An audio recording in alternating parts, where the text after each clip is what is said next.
So for all of the tracks have such a memorable creative moments. I would say like they all came about in such a beautiful way, and I think that you can feel that in the record, and you feel that energy when you listen to them. For example, like Big Steps, you know, I wrote it, I went on a writing camp in France, and I wrote it with like my best friend that I barely see, and that we were able to connect and make music together, and like two of my best friends in the session, and it was just such a good energy and a good vibe. African Sun is interesting because that one, you know, it was the first song that I wrote in Creole. It has a Creole chorus, and I remember thinking of the melody when I was in the plane. I was like sitting in between two people in the middle seat, and I was recording I was crouched up in my seat. I was like, yeah, and I remember the person next to me being like, what the hell is she doing? And then I brought that in the studio, and it was just such a cathartic moment for me, because it really, I would say maybe African Sun is the song that really hits home. They all do, but maybe that one a little bit more, just because it really hones in on how I was feeling at the time, in terms of like feeling, you know, trying to find myself and where I fit into this world, and learning how to love myself, you know. And so in parallel during those times, there was like a lot of political turmoil in Haiti. So the chorus is saying, I can't let go, and I have to hold on. And so that chorus was my message kind of to the Haitian people during that time, to just hold on and never give up, because they're the most resilient people that I know. And I have so much love and admiration for the Haitian culture and just Haiti in general. So that just to be able to kind of give that, especially during those times where people, I feel like, needed that sense of hope to keep going. I would say that because of all of those elements combined, that would be like the song that hits a little bit deeper for me. But yeah, for me, you know, the music is really a reflection of who I am. Like, I was raised in a variety of different cultures, and you know, I grew up for a lot of my formative years. I was growing up in Africa, in the South Pacific, in France. So the sounds and the music is really who I am. And I've been in sessions, you know, when I got to LA, I was in sessions every single day, and I had to find my people. I had to find the creatives that would really understand me and respect what I'm trying to do, and respect my vision and who I am as an artist. Because I've been in the sessions where, you know, I've had so many sessions with people telling me, you know, oh, we can't do this, it's not gonna work, it's not poppy enough, it's not this, it's not that.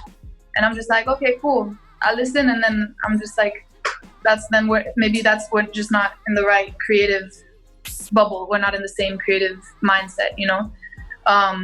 But it's really just a reflection of who I am. And I think, like you were saying, during this time of, it's like a time of globalization, and with the internet and social media, it's like it's a time we've never seen before, because people can experience different cultures and see things that they've never been able to see in the comfort of their own home, you know. And it's bringing people together in a beautiful way.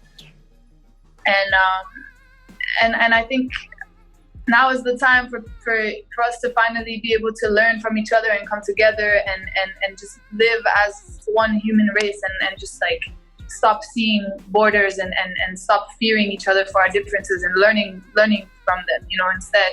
And so that's what I really want to bring into my music. I want to just encourage people to, you know, go beyond what they know and what they're, and go out of their comfort zone, and just learn from things that they're not familiar with, you know. The visuals for Vultures, thank God, it was like right before quarantine.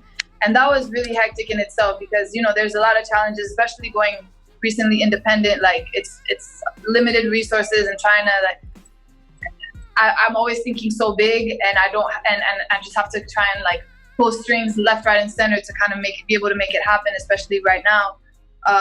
But Vultures is a really, really dope record, and I'm stoked about it. First of all, it's in 5/4. Like, I don't know if people are able to relate to that, but it's in an odd time signature, which is interesting, because I don't think you hear that a lot, especially like with pop influenced music. And for me, it was kind of like a F you to the industry, to just people that, you know, don't really want what's best for you, that are like, that just want something from you and that don't want what's best for you in the end. And also, like, the video portrays it, the voices inside your head, which this whole project is about, you know, self-growth and development. And what I wanted to portray with the visuals is to really show that everybody has the vultures in their head. Like, no matter how much you think this person has their life figured out and that they're killing it, like, we're all lost. Like, we're all lost and trying to find our paradise. And to me, like, this planet is like a beautiful paradise, and we choose not to see it that way. But like, when you take a second and look around, it's like there's so much beauty and there's so many things that we don't understand. And like, literally, if you just take a second to just humble yourself and be mindful of just the simplest things and be like, damn, how does this work? That's crazy that this works that way, and I don't even understand. I can't even explain it.